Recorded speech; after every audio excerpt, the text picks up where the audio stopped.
चाहेंगे कि माननीय मुख्यमंत्री जी और सभी जो सम्मानित मंत्री हैं वो कृपया प्लीज़ मंच पर आएं और जो विज़न है, जैसा हम कह रहे हैं कि जो फिल्म पॉलिसी है उसको क्या उसमें है उसको रिलीज़ करें।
मैं माननीय मुख्यमंत्री जी से अनुरोध करूंगा कि आप कृपया मंच पर ही रहें। सर प्लीज आप मंच पर विराजें सर। सेवा, सुशासन और संकल्प के 2 साल। इन 2 सालों में राजस्थान ने विश्वास की नई परिभाषा लिखी है और विकास के नए आयाम स्थापित किए हैं। जहां नीतियां जन कल्याण की बनी हैं और इरादे प्रदेश को नंबर 1 बनाने के हैं। ऐसे विजनरी नेतृत्व और माननीय मुख्यमंत्री जी का हम जोरदार तालियों के साथ स्वागत करते हैं। एक बार तालियां बजा करके मुख्यमंत्री जी का स्वागत कीजिए प्लीज। मुख्यमंत्री जी कृपया अब इसके बाद जो है राजस्थान के विकास को लेकर के बात करेंगे। इसके लिए हमारे साथ रेजिडेंट एडिटर हर्षा कुमारी सिंह हैं और सीनियर एडिटर विकास भदौरिया जी हमारे साथ कार्यक्रम में हैं। Harsha ji over to you. Thank you Shubhendu. हमारे साथ हर्षा हैं और राजस्थान के यशस्वी मुख्यमंत्री भजनलाल शर्मा जी हैं। तो एक बार जोरदार राम राम सा हो जाए मुख्यमंत्री जी को।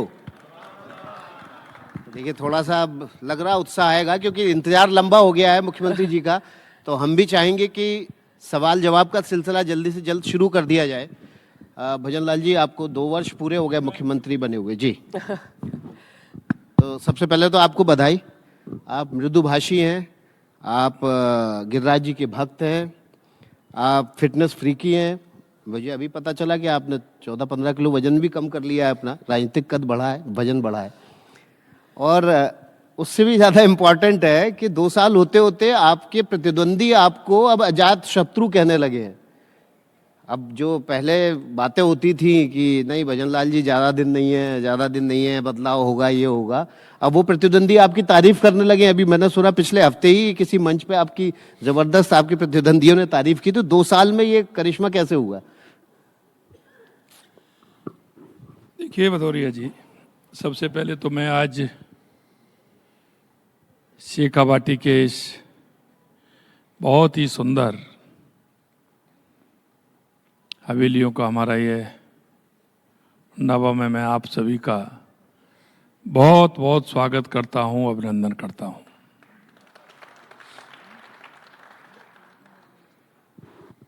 ये वो कस्बा है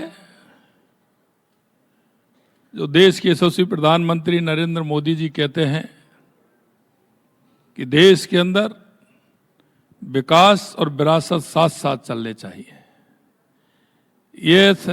ये कस्बा हमें उस विरासत का ध्यान दिलाता है। आप इस कस्बे में पधारे हैं और आपके साथ हमारे सभी आए हैं। निश्चित रूप से राजस्थान का एक सेवक होने के नाते मैं आप सभी का बहुत बहुत स्वागत और अभिनंदन करता हूं। आपने कहा कि 2 साल के अंदर हमारे देश के यशस्वी प्रधानमंत्री नरेंद्र मोदी जी कहते हैं कि सरकार कोई भी हो, सरकार का दायित्व बनता है कि वो जनता के बीच में जाकर के अपना हर साल का जो हिसाब है वो जनता के बीच में जाकर के देना चाहिए, क्योंकि असली मालिक तो जनता है। हमको तो एक सेवक के रूप में उन्होंने चुना है। इसलिए जब 1 साल हुआ था तो 1 साल के अंदर राजस्थान के अंदर जो हमने काम किए थे उनको लेकर के हम जनता के बीच में गए। अब हमें 2 साल हुए हैं, तो 2 साल के अंदर जितने भी काम हुए हैं, देश के यशस्वी प्रधानमंत्री नरेंद्र मोदी जी के नेतृत्व में हमारी डबल इंजन की सरकार ने काम किए हैं। हम जनता के बीच में लेकर के उन कामों को जा रहे हैं और हमें विश्वास है कि जो हमने चुनाव के समय जनता से जो वायदे किए थे, संकल्प पत्र में जो विषय हमने दिए थे, आज मैं आपके सामने कह सकता हूं कि उनमें से 70% काम हमने पूरे किए हैं। काम पूरे हुए हैं या बड़े काम है तो हमारी प्रगति पर चल रहे हैं। और मैं इतना ही कहना चाहता हूं कि हमारे सभी मंत्रीगण, हमारे विधायकगण, हमारे सांसदगण, हमारे संगठन के सभी कार्यकर्ता जिस संकल्प पत्र के साथ हम गए थे, उस संकल्प पत्र को धरातल पर उतारने के लिए पूरी मेहनत कर रहे हैं। और इसीलिए मुझे खुशी है कि हमने जो 2 साल में काम किए हैं, जनता से किए हुए वादे पर हमने लगभग पूरा किया है। मुख्यमंत्री जी, अभी फिल्म प्रमोशन पॉलिसी रिलीज हुई है। बहुत हम सबको वो गाना याद है देवानंद और वहीदा रहमान का, और उसके बाद में कई बड़े हस्तियां आई हैं, कई फिल्में राजस्थान में शूट हुई हैं।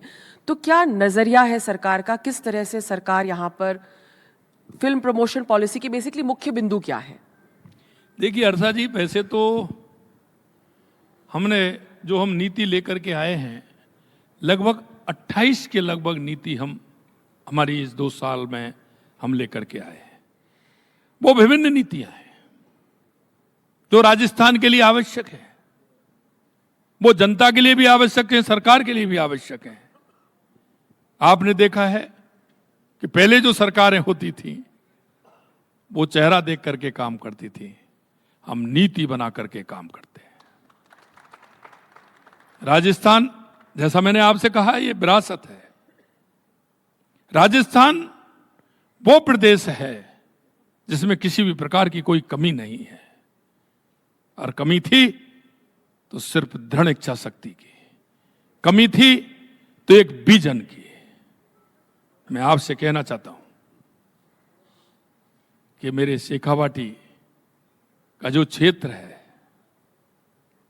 ये वो क्षेत्र है जो पर्यटन की दृष्टि से ही नहीं, आर्थिक दृष्टि से देश और दुनिया में जितने भी बड़े बड़े हमारे सेठ हैं, चाहे सिंगानिया हो, डालमिया हो, मित्तल हो, अग्रवाल हो, अधिकतर जितने भी हैं वो सभी शेखावाटी के हैं।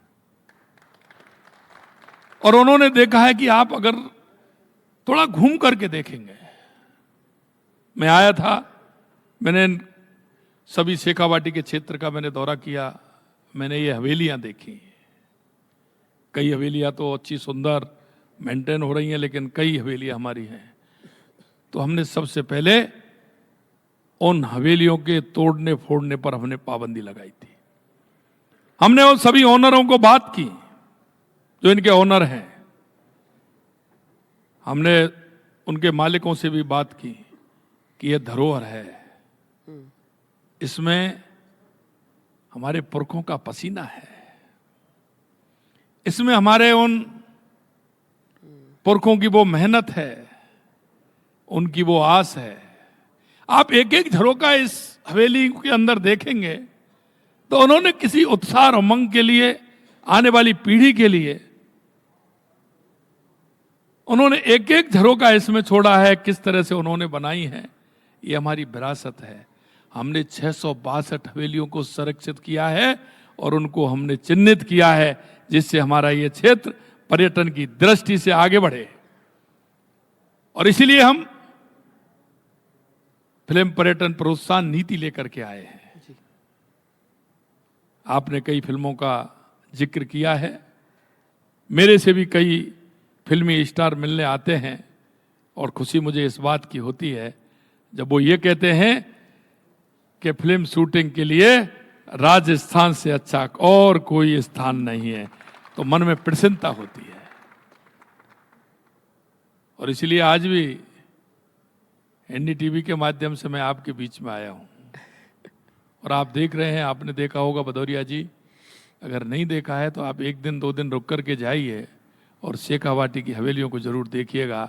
आपके मन में बिल्कुल प्रसन्नता आएगी और आप भी किसी ना किसी को यहाँ निश्चित रूप से भेजेंगे। तो हम ये इसलिए ये नीति लेकर के हम आए हैं।